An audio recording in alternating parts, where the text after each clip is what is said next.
Merci de nous recevoir chez vous. Mesdames, Messieurs, bonsoir. Bienvenue à votre émission Questions d'actualité.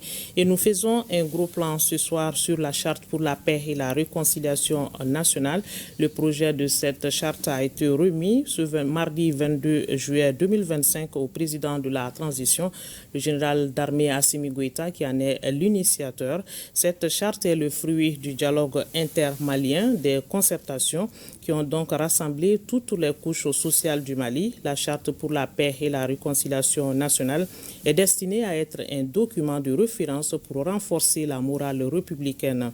Le document se veut être une boussole pour une meilleure conduite sociale au Mali. Il est à la fois un guide pour une gouvernance vertueuse. Alors, que comporte la charte pour la paix et la réconciliation nationale ? Quelle est son utilité pour le Mali et comment peut-elle être appliquée? Ils sont là pour répondre à toutes ces questions. Ces experts qui ont rédigé cette charte pour le Mali. Il s'agit du professeur Brema Elidiko, sociologue. Il est expert de la commission de rédaction de la charte pour la paix et la réconciliation nationale. Professeur Diko, bonsoir. Bonsoir, Mme Bakili. De Dr Conti Marie-Thérèse Dansogo, elle est juriste, professeure d'université. Elle est experte de la commission de rédaction de la charte pour la paix et la réconciliation nationale. Bonsoir, Dr Marie-Thérèse. Bonsoir, madame. Et de Abdoulaye Nantoumé, magistrat. Il est le rapporteur général adjoint de la commission de rédaction de la charte pour la paix et la réconciliation nationale. Bonsoir, monsieur Nantoumé. Bonsoir, madame Batili. Bienvenue sur ce plateau. Merci. Alors, je reste avec vous pour ouvrir ce débat. D'abord, qu'est-ce qu'il faut comprendre par charte pour la paix et la réconciliation nationale? Est-ce un accord ou un contrat social? La charte, elle est à la fois un accord entre Maliens, un contrat social entre Maliens. Elle est aussi un document qui va régler l'ensemble des actions, initiatives qui concourent à la paix, à la sécurité, à la cohésion sociale, à la réconciliation nationale et au vivre ensemble. Alors, que pouvons-nous retenir de cette charte? Quel est son contenu? Alors, la charte a 5 piliers fondamentaux. La charte traite des actions qu'il faut mener dans notre pays pour assurer la sécurité.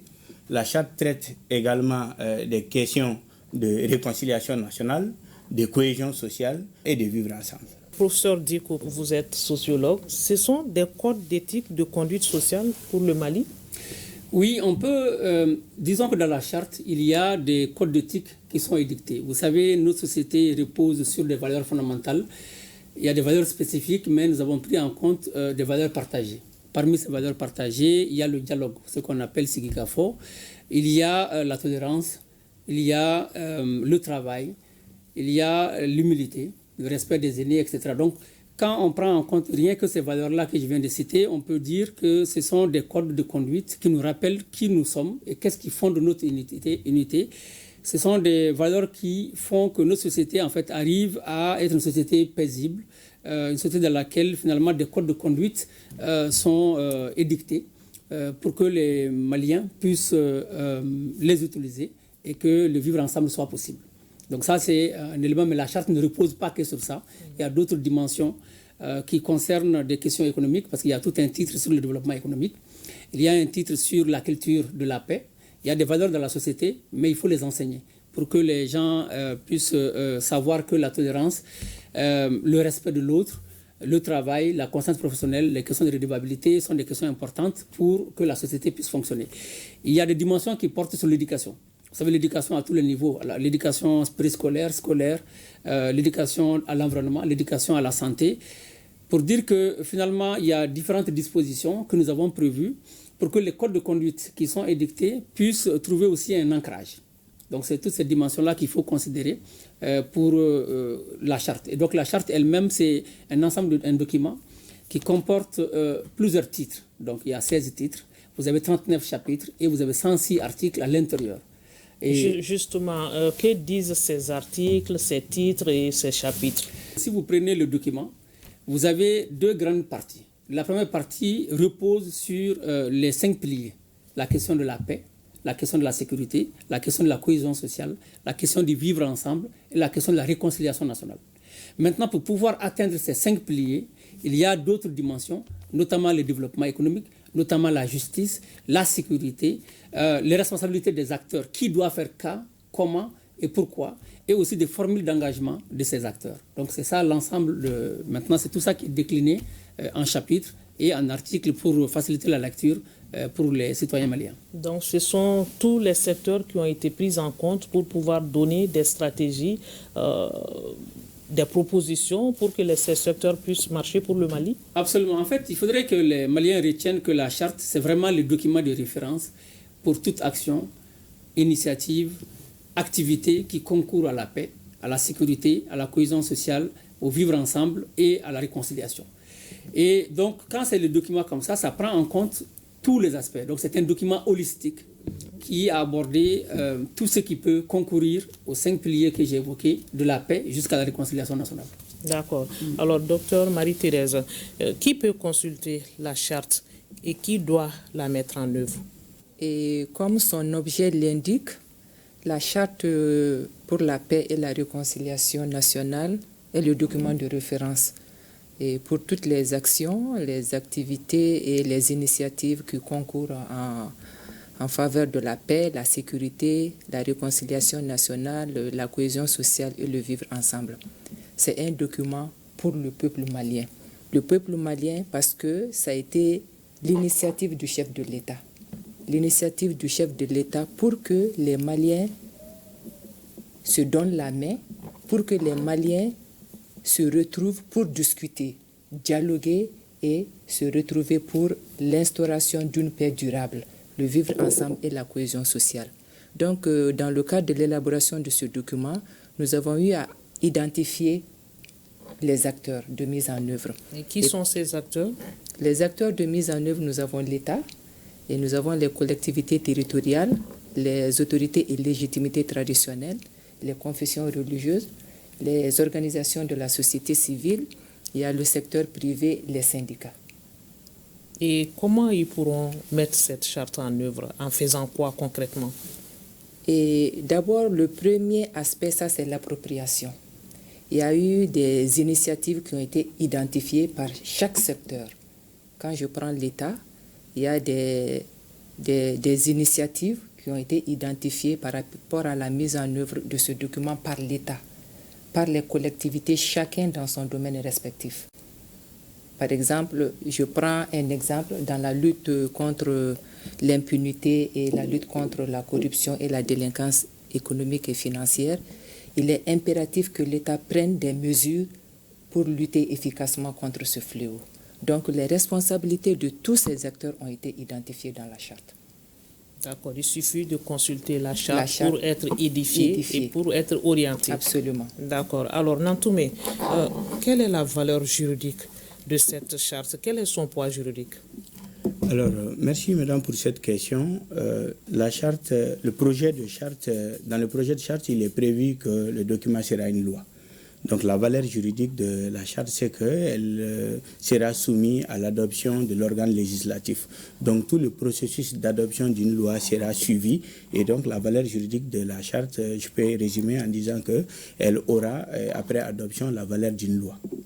D'accord. Alors, elle doit passer sur la table des membres du CNT avant sa promulgation. Quel est l'intérêt de cet exercice?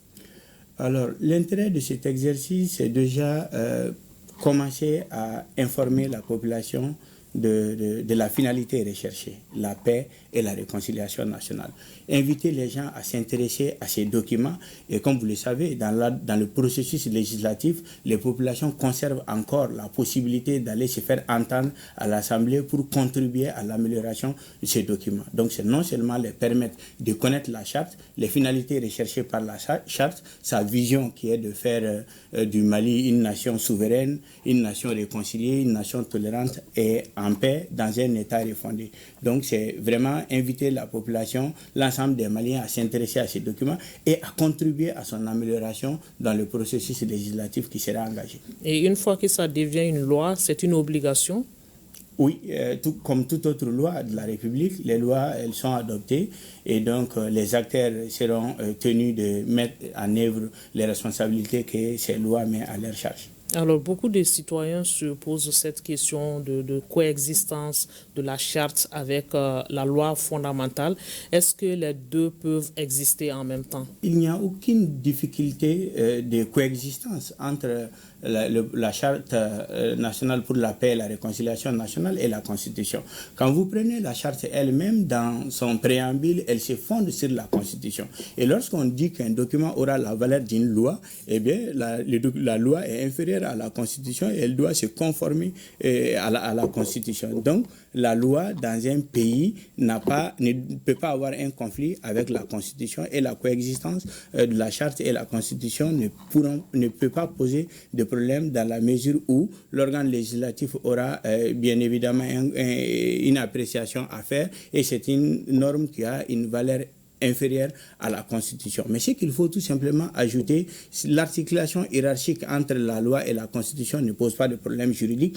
Toutefois, il faut, au-delà de la valeur juridique de la charte, lui donner une valeur morale, puisque nous recherchons la paix et la réconciliation nationale, et on ne peut pas hiérarchiser l'intérêt de la paix et de la réconciliation nationale. C'est l'ensemble des textes de la République du Mali qui vont nous aider à aller vers la paix et la réconciliation. Et cette valeur morale, elle doit être donnée par le peuple?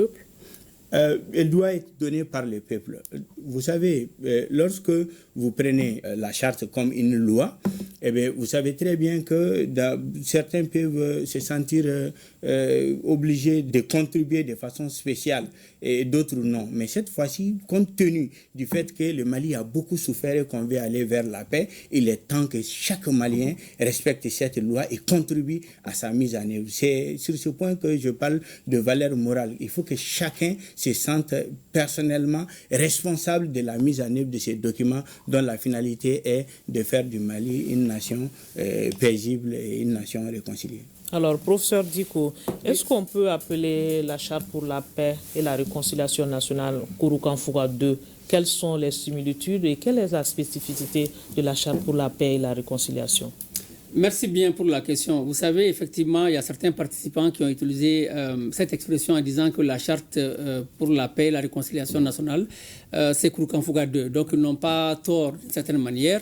Kouroukanfouga, en tant que charte, a été rédigée au XIIIe siècle, dans un contexte spécifique qui concerne l'Empire de Mandé, et donc qui s'est appliqué, on va dire, à tous les Mandékas. Et l'Empire de Mandé était un grand empire qui a défini des principes, qui a défini une organisation sociale, qui a dit clairement quels sont les maîtres de terre à qui en fait le pouvoir revient, des choses comme ça. Donc cela a permis à l'Empire de Mali d'être un empire fort qui s'est étendu de part et d'autre du continent, enfin dans le cas de la partie ouest africaine. On s'est dit aussi que le Mali aujourd'hui est à la croisée des chemins. Le Mali traverse beaucoup de crises depuis 2012. Il y a des conflits à la fois dans les zones du nord, au centre, au Sahel occidental. Chaque zone du Mali a ses propres difficultés, a ses propres préoccupations. C'est pour ça que la volonté du président de la transition de conduire le processus, enfin d'inciter les Maliens à une appropriation du processus de paix permet d'adresser l'ensemble des préoccupations et de faire en sorte que les Maliens par eux-mêmes puissent définir les voies et moyens pour sortir des difficultés rencontrées, de définir finalement les initiatives, les mesures à prendre pour que le Mali soit un pays où fait bon vivre, pour que le Mali soit un pays en fait en paix, réconcilié avec lui-même, pour que l'État du Mali puisse être un État refondé qui repose sur une gouvernance juste et équitable. Et donc, à ce titre, la charte, c'est Kouroukanfouga 2, sauf que cette fois-ci, ça s'applique à l'ensemble du Mali. Donc, alors que pour Kouroukanfouga 1, c'était le Mandé. Voilà. D'accord, la précision est de taille. Alors, Marie continue, docteur Thérèse, quand est-ce que le document sera disponible pour l'ensemble des Maliens?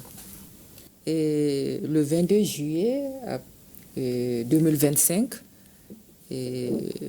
la commission de rédaction de la Charte nationale pour la paix et la réconciliation a remis officiellement le document au président de la transition, chef de l'État.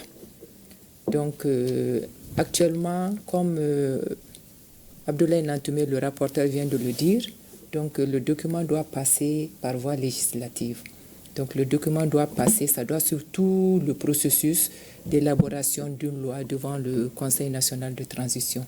Et après cela, il est clairement dit dans la charte que le document sera adopté et promulgué par le président de la transition, chef de l'État. Donc c'est après tout ce processus qu'on peut dire que la charte est une loi.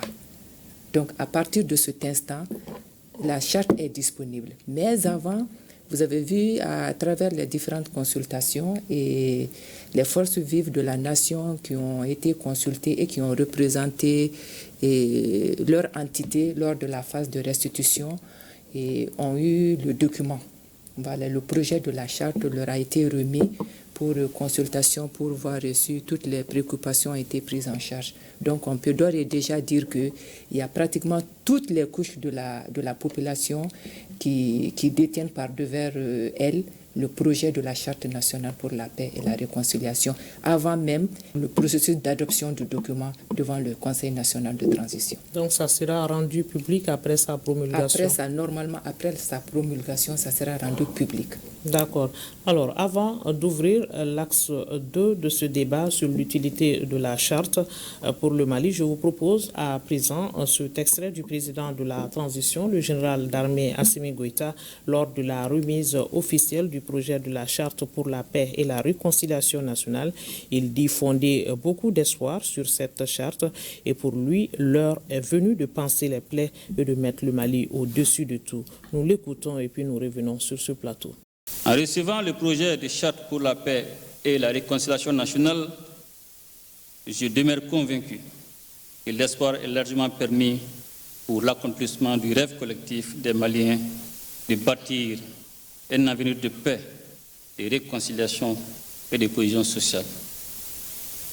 Nous devons sans réserve ni blocage et contribuer à l'avènement de cette nouvelle lueur d'espoir appelée à illuminer nos cœurs et nos esprits et à redonner au Mali toute sa splendeur sociale d'antan, faite d'humanisme, de solidarité et de paix. Je forme le vœu que la charte serve comme un document de référence à toutes les composantes de notre nation et à toutes les institutions publiques pour toutes les actions concourant à la paix, à la réconciliation et à la cohésion sociale et au vivre ensemble. Le Mali, engagé dans la refondation, grande œuvre nationale et salvatrice, a besoin de tous ses enfants. La paix, la réconciliation et la cohésion nationale sont les conditions sine qua non pour la vie harmonieuse en société et la réalisation des actions de développement socio-économique. Nous devons désormais faire vivre cette charte non comme un texte figé, mais comme une boussole vivante pour bâtir ensemble le Mali croix. Voilà la charte comme une boussole pour bâtir le Mali croix. Le président de la transition, le général d'armée Assimi Goïta, à propos de la charte. Professeur Diko, c'est un appel pour la sauvegarde de la patrie. Quelles sont les opportunités qu'offre la charte pour la paix et la réconciliation nationale? Merci bien pour cette question. Vous savez, dans la charte, il y a différents aspects importants à rappeler. La première opportunité, c'est de valoriser nos modes alternatifs et traditionnels de règlement des conflits. Vous savez, au Mali, il y a la justice conventionnelle et puis il y a la justice qu'on peut appeler coutumière. Nous avons hérité de nos ancêtres différents modes traditionnels et alternatifs de règlement des conflits que la charte rappelle. Ces mécanismes, ces méthodes et ces codes permettaient de renforcer le vivre ensemble, la cohésion sociale. Ces modes reposaient sur des institutions, telles que par exemple les chefferies, le système Dioro, le système Togouna chez les Dogons, le Kadi dans les régions du Nord. Ça, c'est pour les institutions. Vous avez d'autres mécanismes tels que la parenté à plaisanterie, les alliances matrimoniales, des activités de coopération, les rencontres qu'on faisait au niveau des foires, et on profitait de nos foires pour régler nos différends. Ce sont des éléments qui sont rappelés.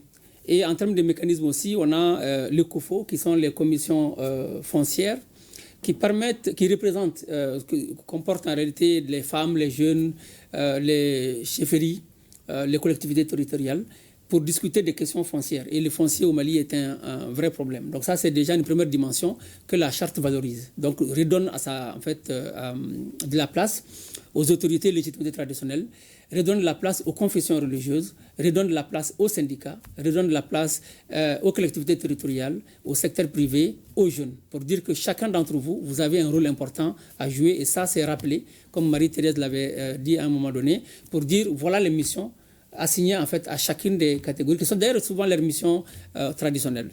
L'autre élément important, c'est les valeurs que la charte rappelle.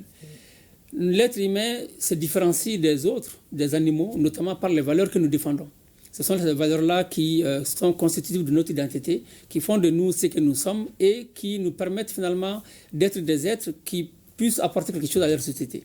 Parmi ces valeurs, il y a le dialogue, il y a le pardon, il y a la tolérance, il y a le respect de l'aîné, le respect de l'autre, donc le multilinguisme, la conscience professionnelle, les questions de vertu. Ce sont autant de valeurs qui sont rappelées pour dire, ce sont ces valeurs qui font de nous ce que nous sommes. Et si on arrive à les valoriser, nous arriverons en fait à bâtir un Mali refondé et à faire en sorte qu'une gouvernance juste et équitable puisse être instaurée. Donc ce sont des éléments importants que la charte rappelle. D'accord. Alors, la question qui se pose est comment nous pouvons utiliser ces valeurs endogènes-là qui nous sont proposées dans la charte. Vous savez, il y a déjà une utilisation de ces valeurs. C'est pour ça qu'on parle de valeurs partagées. C'est elles qui nous ont fondées. Mais des dynamiques récentes... Mais on a parfois tendance à les oublier ou à les mettre de côté. Comment faire maintenant pour nous réintégrer dans ces valeurs? Oui, ce qui s'est passé, c'est qu'en fait, il y a des dynamiques récentes, telles que le terrorisme, la cupidité, le poids de l'argent, donc qui, en fait, ont perverti un peu certaines des valeurs. Donc, comment faire? Il y a beaucoup de mécanismes, en fait, qui ont été suggérés à ce niveau.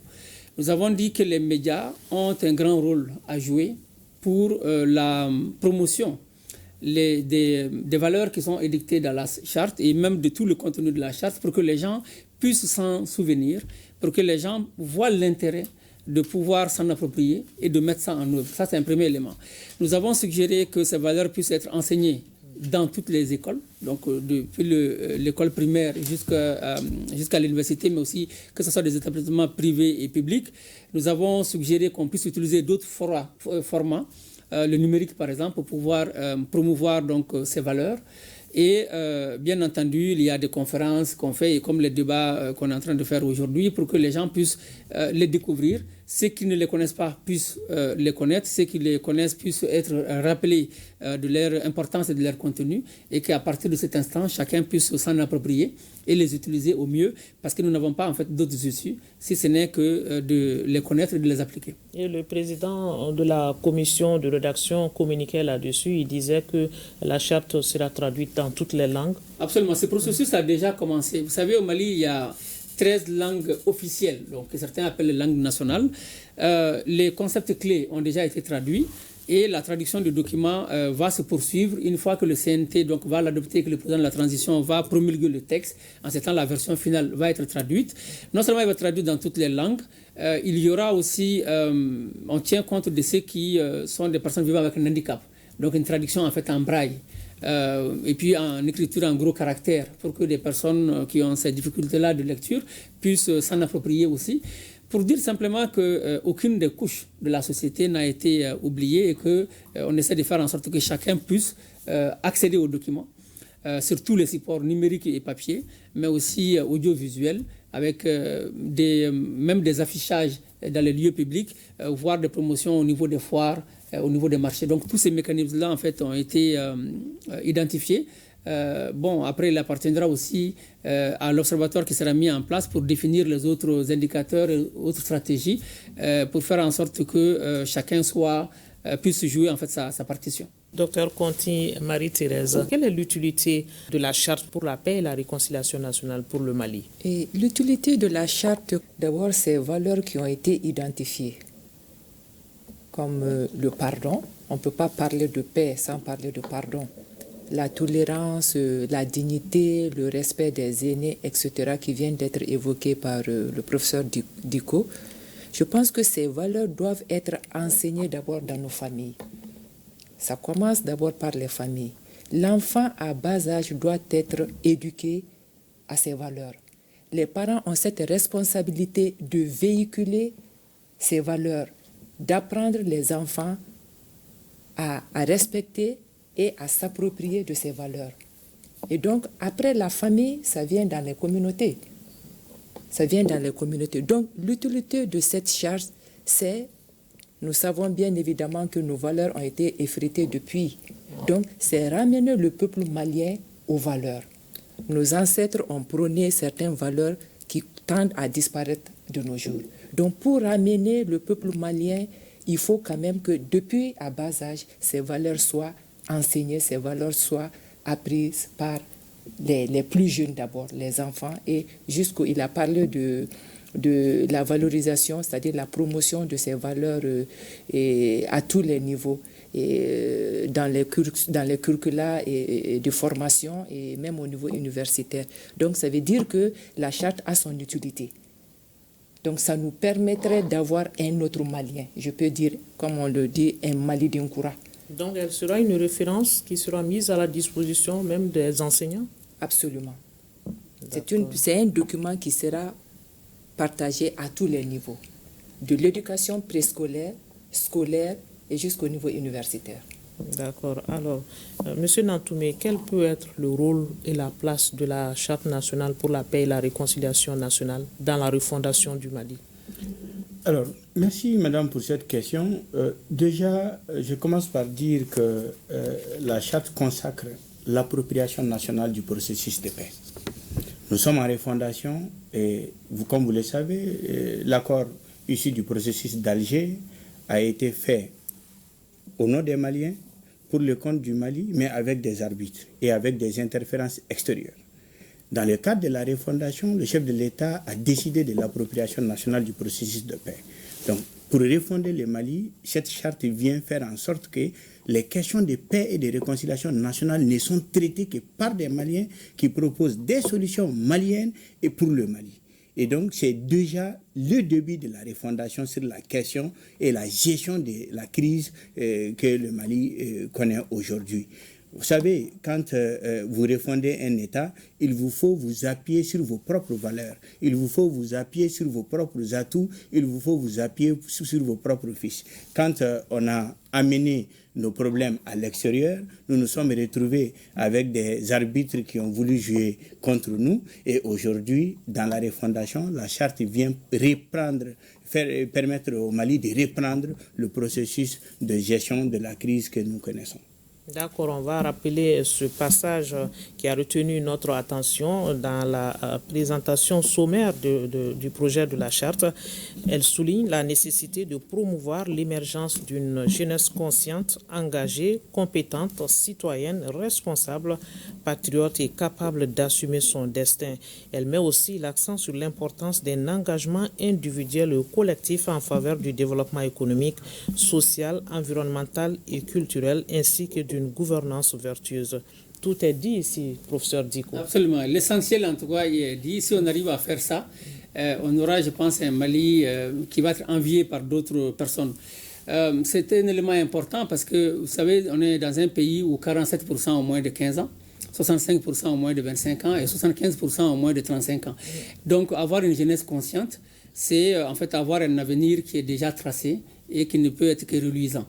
C'est pour ça que la charte prend en compte dans le titre développement économique des questions, un chapitre consacré au chômage des jeunes et surtout les mesures d'insertion des jeunes, à la fois dans les métiers mais dans tous les autres secteurs, pour faire en sorte qu'il y ait une meilleure adéquation entre la formation reçue et le besoin du marché de l'emploi.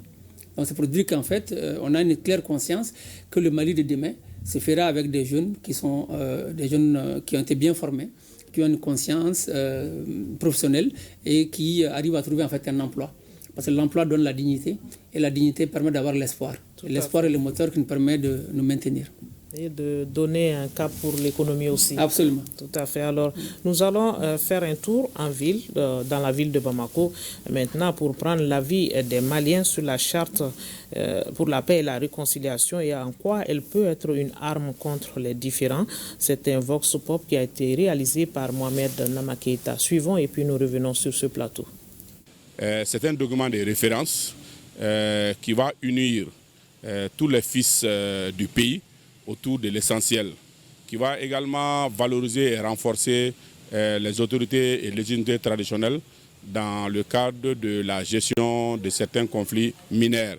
Également, ça prend en charge pratiquement tous les segments de la vie, notamment l'éducation, la santé, la culture, l'environnement, les Maliens établis à l'extérieur, l'emploi des jeunes, l'agriculture. C'est vraiment un moyen, une occasion que les Maliens et les Maliennes doivent saisir pour que la paix règne. En premier temps, il a été promis, il est même prévu dans le projet de charte, les moyens de la vulgarisation, notamment l'affichage dans tous les services publics, la traduction dans les 13 langues officielles du Mali, et également les meetings, les conférences, les émissions radiophoniques peuvent être organisées par les organisations de la société civile pour une large diffusion de ces documents. Comme on le dit, une fois que le CNT va adopter et que le président va promulguer, ça deviendra une loi. On le dit, la loi, nul n'est censé ignorer. Je ne l'ai pas encore découvert dans sa lettre, mais dans son esprit, ça me semble une bonne démarche, ça me semble procéder effectivement d'une démarche louable, quoique moi je m'attendais à un peu plus d'inclusivité. Un peu plus d'inclusivité dans le sens où j'ai le sentiment que depuis 2012 et donc la crise que nous connaissons, il y a un certain nombre d'acteurs que je m'attendais à voir concernés par ce processus. Après Kourougan-Foga, je pense que c'est la deuxième charte. Comme vous le savez, le président de la République, lorsqu'il a pris la parole dans la salle, il nous a dit clairement que tout ce que les Maliens aspirent aujourd'hui au développement et surtout en matière de création même d'emplois, parce que qui parle de paix parle de l'emploi, qui parle de paix parle de développement. Je pense que le président de la République a dit, après avoir lu et examiné le document, il a vu que c'est un bon document et qu'il demande à chaque Malien et à chaque Malienne de s'approprier et comprendre réellement qu'est-ce qu'a été la vision même de l'État par rapport à cette charte. Et l'homme qui a élaboré ce document, qui est l'ancien Premier ministre, qui est Youssoufou Maïga, c'est un intègre, c'est un homme intègre, c'est un patriote, et puis il est engagé, il a fait de son mieux pour ce pays. Ce document, il a consulté tout le monde. Vous savez, avant la dissolution des partis politiques, ils étaient dans la salle. Les journalistes étaient dans la salle. La population lambda, ceux qui sont dans les villages, il a touché tout un chacun. Et je pense que le groupe qui a élaboré le document a été très bien choisi. Moi, je pense que déjà, je ne vois pas de l'inclusivité. Donc, toutes les couches du Mali n'ont pas été impliquées dans la validation de cette charte. Essayez de voir, le Mali est composé de plusieurs couches socio-professionnelles. Ça donne un vice de forme à la chose. Pour nous, il s'agit de l'expression de la souveraineté du peuple malien. Vous savez, les trois principes consacrés dans notre constitution du 22 juillet 2023, la souveraineté du Mali, le libre choix de partenariat et la prise en compte de l'intérêt supérieur du peuple malien dans toutes les décisions de l'action gouvernementale. C'est dans ce cadre que le président a initié un traité de paix malien pour remplacer l'accord de paix de 2015. Donc le Mali s'est retiré de l'accord. On a dit haut et fort aux problèmes maliens, les solutions maliennes. Le président a martelé à qui veut l'entendre, celui qui veut la paix n'a qu'à déposer les armes et venir en ce moment à la table des négociations. Et donc c'est dans ce cadre que nous voyons vraiment ce projet de charte. Nous savons que ça va être ratifié et bientôt promulgué, donc pour faire acte dans l'ordonnancement juridique du peuple malien. C'est une référence vraiment en ce qui concerne la solution à la crise malienne. C'est une boussole pour régler tous nos problèmes entre nous Maliens. Et donc une fois ratifié, ça va être une loi applicable à tous. Voilà, une loi applicable à tous. Je vais commencer par Dr Marie-Thérèse. Qu'est-ce que vous pensez de ces interventions? J'ai suivi avec attention les interventions. Et par rapport à l'inclusivité du processus, Et je peux dire que le processus a été plus qu'inclusif. Et toutes les couches de la société, toutes les catégories ont été consultées. Et je peux dire que le président de la transition, chef de l'État, dans le souci de rassembler tous les Maliens autour de la table, a décidé vraiment que les Maliens s'approprient, c'est-à-dire se donnent la main pour élaborer la Charte nationale pour la paix. Et ça a été l'une des recommandations, comme on l'a évoqué, du dialogue intermalien pour la paix et la réconciliation.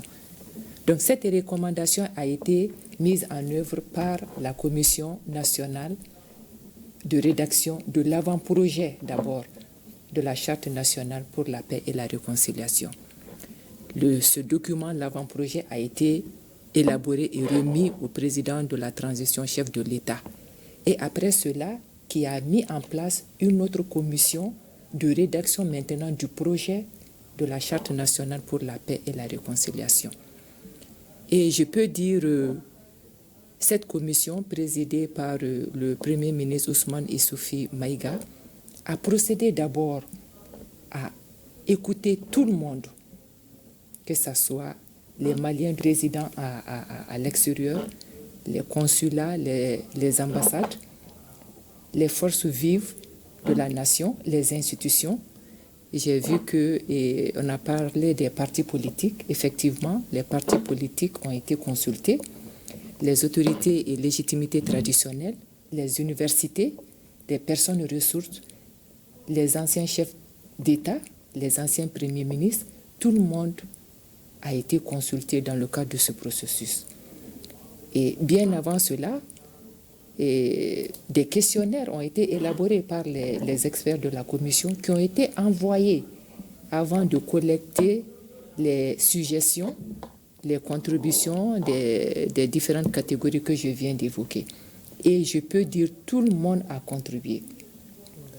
Les partis politiques étaient dans la salle, les organisations de la société civile, et nous avons passé des heures durant à l'écoute de ces Maliens qui sont venus pour s'exprimer et dire ce qu'ils pensent de la paix, la réconciliation, le vivre ensemble et la sécurité, bien évidemment. D'accord. Professeur Diko, par rapport à ce micro-trottoir que vous venez de suivre, quel est votre avis là-dessus? Bien, moi je salue en fait les interventions qui montrent que les Maliens attendaient beaucoup la rédaction d'une charte pour la paix parce qu'ils ont une claire conscience qu'il y a des choses à faire à ce niveau-là et qu'ils ont un rôle à jouer. Donc cette attente a été exprimée. Tout le monde a été consulté à travers les faits tiers. On ne peut pas... Au Mali, il y a 23 millions de personnes. Ce ne sont pas des individus qu'on va consulter dans les grains, dans les rues ou enfin, dans les associations. Les gens sont consultés à travers des faits tiers. Et donc les faits tiers ont été consultés.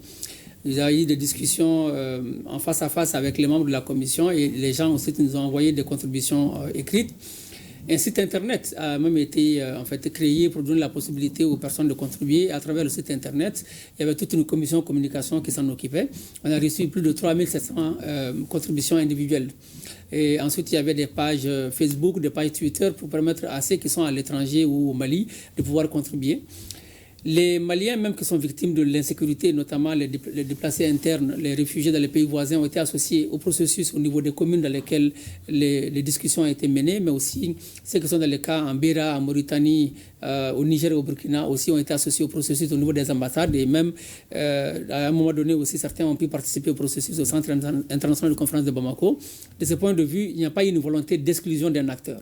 Il y a des acteurs pour X raisons qui pour des questions de principe n'ont pas envoyé de contribution, c'est leur droit. Mais par contre, s'ils se réclament d'une corporation, la corporation en fait a envoyé des contributions. Donc c'est ce qui compte. On a donc les contributions des Maliens qui appartiennent aux forces vives de façon générale, donc la société civile, les syndicats, les universités comme Marie-Thérèse l'a dit, les institutions de la République. Et donc chacun, d'une manière ou d'une autre, se retrouve dans la catégorie des femmes ou des jeunes ou du secteur privé. Ou bien du secteur public ou des institutions. Donc, toutes les perceptions, les contributions ont été envoyées, reçues, traitées et prises en compte dans le document projet de charte. Et pour des questions de transabilité même, Lorsque l'avant-projet donc était disponible, ce projet a été vulgarisé suffisamment. Vous les avez retrouvés sur WhatsApp. Et nous avons fait des discussions pour recueillir encore les critiques, les contributions, les observations, les commentaires sur cela. Et c'est sur la base de toutes ces discussions que nous avons retravaillé donc l'architecture finale que vous avez vue dans le projet de charte qui a été remis aux acteurs. Et dans le cadre de dans le cadre de la cérémonie officielle de remise de documents, un atelier préparatoire en fait, avait été organisé, donc un atelier national de restitution. À cet atelier ont participé plus de 450 personnes qui sont venues de la diaspora, mais aussi qui viennent de différentes régions du Mali, donc des gouverneurs avec des représentants, les jeunes, les femmes, le secteur privé. Donc tout le monde a été reçu et on a encore présenté la quintessence du projet de la charte. On a encore recueilli leurs observations sur ça et cette synthèse a encore été présentée en plénière. Donc de ce point de vue, on a fait ce qu'on fait. Pour finir, j'aimerais simplement dire que la question de la paix, de la réconciliation, c'est un processus. Et comme c'est un processus, certains se sont auto-abstenus pour des raisons que je respecte. Ils ont le temps de revenir sur le pas, d'apporter leur contribution, parce que finalement, la paix au Mali nécessite l'implication de chacun et de chacune. D'accord. Alors, M. Nantoumé, votre réaction par rapport au micro-trottoir, aux différents intervenants qu'on vient de suivre? Merci, madame. Plus que pour des raisons pédagogiques, permettez-moi quand même de répéter ce que mes prédécesseurs ont dit. L'inclusivité a toujours été le souci de la Commission.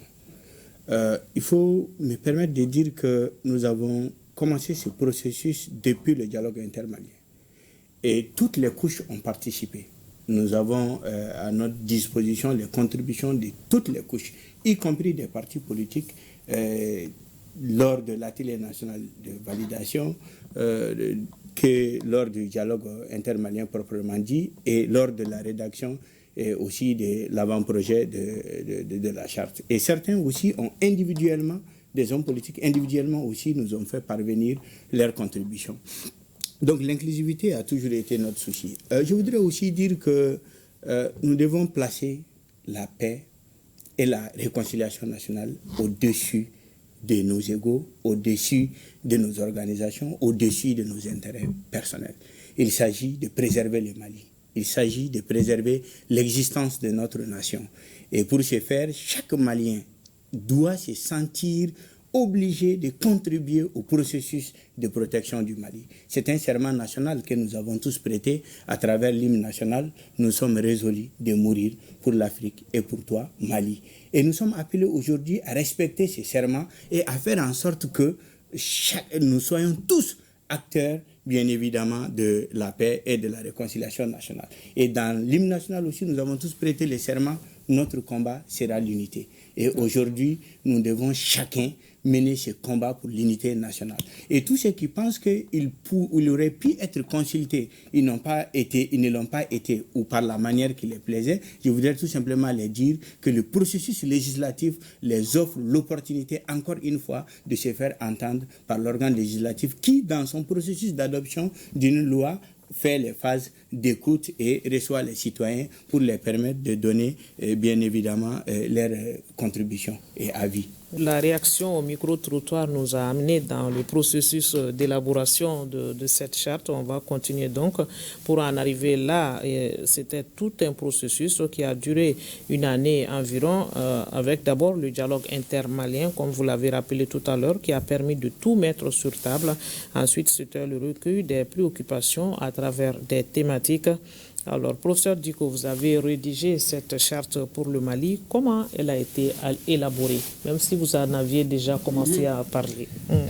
Bien, il faut peut-être garder l'idée que c'est un processus. Pour parler de la charte, il faut rapidement rappeler, comme Nantoumé l'a fait tout à l'heure, la question de l'organisation du dialogue intermalien, qui lui-même en fait est né de la volonté du président de la transition de créer les conditions de l'appropriation du processus de paix au Mali. Nous avions à l'époque, c'était un comité de pilotage de 140 personnes environ comportant l'ensemble des acteurs, y compris les partis politiques. Donc des termes de référence ont été élaborés, ont été validés au cours d'un atelier national. Puis le dialogue s'est tenu, à la fois à l'intérieur du Mali, mais aussi au sein de la diaspora, et toutes les couches ont participé. Et le dialogue, en fait, était parvenu à 3002 recommandations que nous avons synthétisées en fait, en 300 recommandations, puis en 5 résolutions. Et la deuxième résolution du dialogue intermalien, c'était la rédaction d'une charte pour la paix et la réconciliation nationale. Et comme l'avait rappelé Marie-Thérèse, une commission d'élaboration de l'avant-projet de la charte a été mise en place, composée de quelques experts qui ont rédigé le document. Ce document a été remis au président de la transition. Suite à cette remise, il a pris la décision de créer la commission de rédaction maintenant du projet de la charte nationale et qui lui a été remis le 22 juillet 2025. Et dans le cadre de l'élaboration de ce projet, nous avons dit que les Maliens avaient le droit de voir le contenu de l'avant-projet. Donc l'avant-projet a été vulgarisé et nous avons rencontré encore une fois l'ensemble des forces vives de la nation, les anciens de la République, les anciens présidents, les anciens premiers ministres, pour leur présenter donc le document et recueillir leurs contributions, leurs commentaires, leurs observations sur, selon eux, quels sont les éléments, les dispositions qu'ils souhaiteraient voir figurer dans le projet de la charte nationale. Donc, après ce travail, la commission donc, a travaillé en sous-commission, une sous-commission réconciliation, cohésion sociale et vivre ensemble, et une autre sous-commission paix et sécurité. Donc on a à chaque fois, donc on faisait des travaux en sous-commission, ensuite des plénières pour valider donc différentes étapes, après avoir élaboré donc une architecture du projet qui est l'architecture que vous voyez dans le document. Donc ce travail étant terminé, nous avons dit, avant de le remettre solennellement au président de la transition, c'est important qu'il y ait un atelier national de restitution. Cet atelier a été organisé à partir du 20 juillet à Bamako et la diaspora a contribué, donc les représentants de la diaspora étaient là, plus les institutions de la République, l'ensemble des forces vives. Donc nous avons aussi, sous forme de PowerPoint, présenté donc, le document pour dire, voilà le projet de la charte, il comporte 16 titres, 39 chapitres, 106 articles avec des détails sur chacun des chapitres. Et pendant 2 jours, recueillir encore une fois leurs observations sur le contenu du document.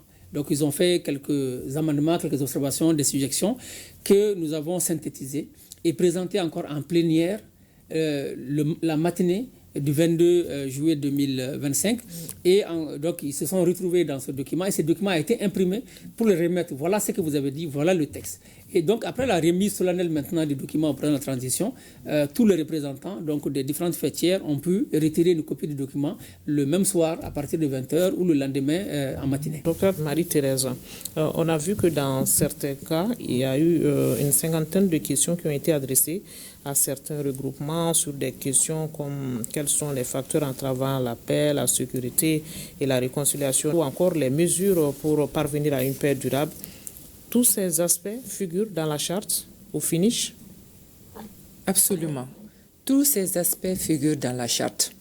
Pour revenir un peu au processus, et le professeur Ducot vient de le rappeler, et la commission a été repartie en 2 sous-commissions. La sous-commission paix et sécurité, la sous-commission réconciliation nationale, cohésion sociale et vivre ensemble. Nous avons travaillé, comme vous venez de le dire, durant toute une année. Une année durant, nous avons travaillé pour voir les thématiques qui ont été retenues, à savoir la paix, la sécurité, la réconciliation, le vivre ensemble. Qu'est-ce qu'il faut? Nous avons parlé de la compréhension. Il fallait qu'on définisse la compréhension de ces thématiques. La paix, qu'est-ce que ça veut dire? Quelle est la définition qui n'est pas académique donnée à la paix, à la sécurité? Après, nous avons vu aussi qu'il est nécessaire de déterminer les conditions de ces thématiques, les conditions, les initiatives surtout, les initiatives qui concourent à la paix, à la sécurité. Donc, tout cela a été revu dans le document. Et les contributions aussi nous ont permis de voir quelle articulation nous pouvons faire dans la détermination et de ces différents thèmes, c'est-à-dire la paix, la définition donnée en ce qui concerne la paix, la sécurité, le vivre ensemble et la réconciliation. Donc après cela, le président de la commission et le Premier ministre Ousmane Issoufou Maïga a dit dans son discours que nous avons passé des jours durant sur des points les points-virgules, la définition d'un concept, le sens d'un mot. Nous avons passé des heures durant, et ça, je peux le confirmer que ça a été le cas, pour trouver comment le Malien lambda peut se retrouver dans cette définition donnée à ces différents concepts. Nantoumé, qu'est-ce qui a été mis en avant dans l'élaboration de la Charte pour la paix et la réconciliation nationale? Merci, Mme Bathily. Je voulais dire que nous avons aussi organisé des concertations dans chacune des régions administratives du Mali. C'est là extrêmement important. Les consultations n'ont pas eu lieu qu'à Bamako. Donc, dans chacune des régions du Mali, nous avons organisé des consultations.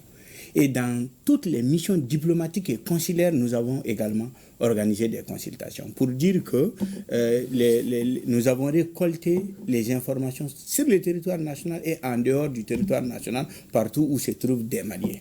Et nous avons pris la peine de faire en sorte que les personnes déplacées internes participent au processus et les réfugiés également participent au processus. C'est là extrêmement important parce que certains ne savent pas que dans chaque région de la République du Mali, des concertations ont été organisées. Dans toutes les missions diplomatiques et consulaires, des consultations ont également été organisées. Et ce qui a été mis en avant, c'est la centralisation de chacune des consultations et le traitement de toutes les contributions.